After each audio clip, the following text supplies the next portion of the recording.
Welcome to Plain English, the podcast that goes at the right speed for English language learners. Listen now and read the transcript online at plainenglish.com. Now, here's Jeff, your host for today's episode. A new Harry Potter movie is on YouTube for free. Welcome to Plain English, the podcast that goes at the right speed for English language learners. I'm Jeff, and on today's episode, we'll talk about a new fan-made Harry Potter movie that was released on YouTube last month. It's gotten over 12 million views, and it's totally free. And I'm not talking about the pirated version either. The movie was released to YouTube for free, and I'll tell you more about that later. In the second half of the program, we'll talk about the phrasal verb come out. Before we do, though, just a quick reminder to click subscribe on Apple Podcasts or follow on Spotify. If you like listening to Plain English, you can make sure that new episodes show up on your phone by clicking subscribe or follow, depending on the app you use to listen. The more people we have subscribing on Apple Podcasts, the more people will see Plain English when they search for something to listen to. So with that out of the way, let's get going on the Harry Potter movie.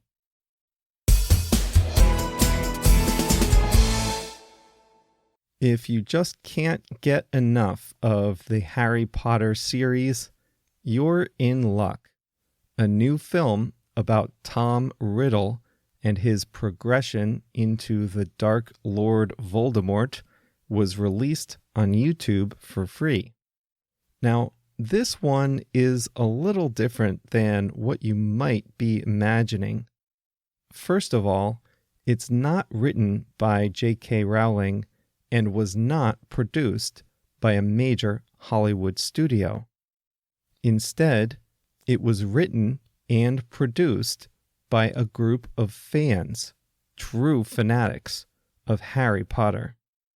The movie is called Voldemort, Origins of the Heir, and tells the story of how Tom Riddle rose to become the main antagonist of the Harry Potter series, He Who Must Not Be Named. This isn't the official story, it's only the backstory as imagined by a group of passionate fans.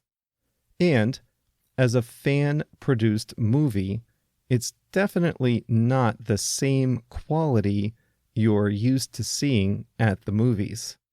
Still, it might be good enough to satisfy your curiosity while you're waiting for the next Fantastic Beasts movie to come out in November. The total runtime is 52 minutes, more like the length of a TV show than a movie. But this is an impressive production with special effects, well-constructed sets, and good costumes, so it's better than most fan-produced movies. The plot is elaborate and well-researched as well. The story is told as a series of flashbacks. One new character, Grisha McLagan, is captured at the beginning of the movie, and viewers get bits and pieces of the Voldemort story through McLagan's flashbacks under questioning. The movie was created in Italian and then dubbed into English. The director, Gianmaria Pizzato, said he wanted to write a film that explores the dark backstory to Voldemort, He said he wanted to know what made Tom Riddle become Voldemort. In the director's opinion, there are a lot of clues in the official Harry Potter books that are actually not explored in the official movies. Over 30 million people watched the trailer when it was first released last June. The full movie came out on January 13th, and so far has over 12.5 million views on YouTube. According to Wikipedia, the reception by critics has been mixed. Some reviewers complimented the special effects and production. One reviewer said the visual effects were better than some multi-million-dollar movie productions. But others criticized the acting, saying the actors were way too old for the characters they were portraying. The project began on Kickstarter, a website that raises money for new businesses and projects. But the Kickstarter campaign quickly drew the attention of Warner Brothers, and not in a good way. You see, Warner Brothers is the studio that owns the rights to the Harry Potter series. They were worried about copyright infringement.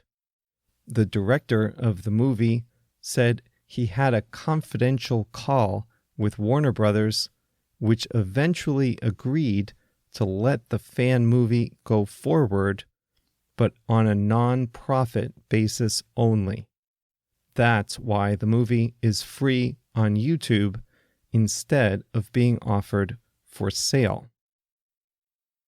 As you might know, J.K. Rowling is writing a series of films that also cover the time before the Harry Potter movies. The first was called Fantastic Beasts and Where to Find Them, and was released in 2016. The second movie, Fantastic Beasts: The Crimes of Grindelwald, will be released in late 2018. The first Fantastic Beasts movie won 2 Academy Awards, something none of the Harry Potter movies achieved.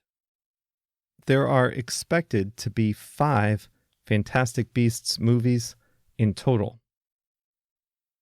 If you want to check out Voldemort: Origins of the Heir, I'll put a link in the show notes, which you can see right from your podcast's app, and on the website at plainenglish.com/22.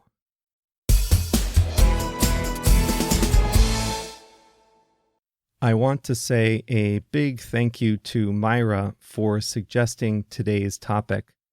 Myra listens from Bogota, Colombia, and says she's been working at English and is getting better with time.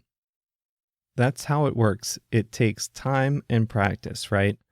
Thanks again, Myra, for listening and for suggesting today's topic. And if you like listening, I wanted to also tell you about the emails that I send out every Monday and Thursday.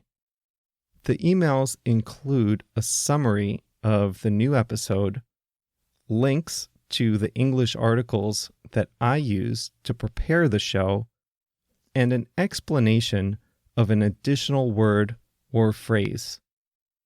If you want to get those emails, just go to plainenglish.com/mail, plainenglish.com/mail, fill in your details, and you'll get those emails every time a new show comes out.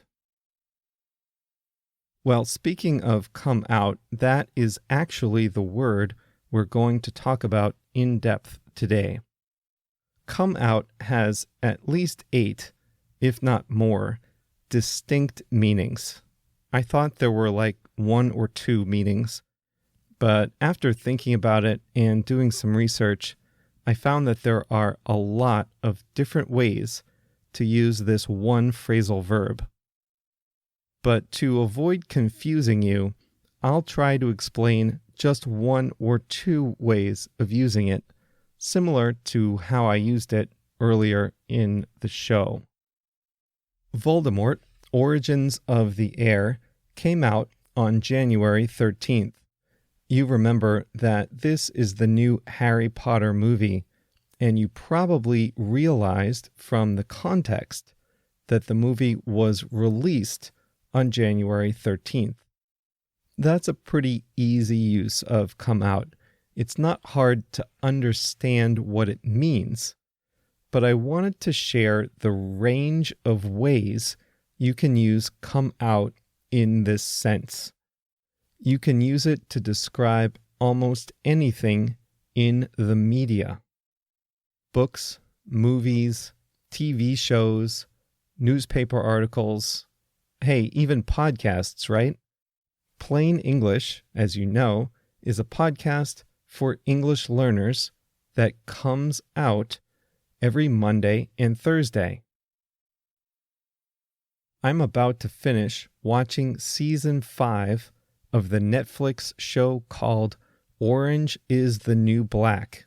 Have you seen that one? When is Season 6 going to come out? I think it'll come out next year. I talked about the Fantastic Beasts movies. The second Fantastic Beasts movie is scheduled to come out in November 2018. What other things can come out? A video game can come out. Actually, speaking of video games, a new movie based on the classic video game Mario Brothers is going to come out soon. You can say that the magazine GQ comes out every month, while the magazine Sports Illustrated comes out every week. Now that you know come out in this sense, let me tell you a close cousin, which is release. Warner Brothers is going to release the next Fantastic Beasts movie in November. I, as the creator of this podcast, release new episodes on Mondays and Thursdays. The episodes come out on Mondays and Thursdays. Netflix will release a new season of Orange is the New Black next year. So now you can use both come out and release in a few different ways. Here they are, all with one example. The new Voldemort movie came out in January.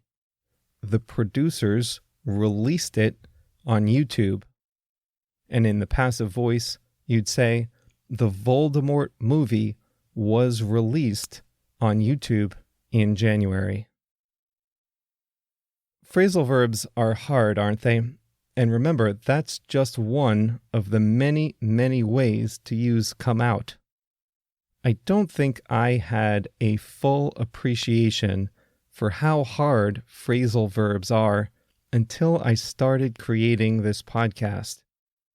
Every time I think Spanish is hard to learn, I just remind myself that although they have the subjunctive, which is tough for me, thank God they don't have phrasal verbs. Thanks again for listening to Plain English. The next episode will come out on Thursday. I hope you'll be with us.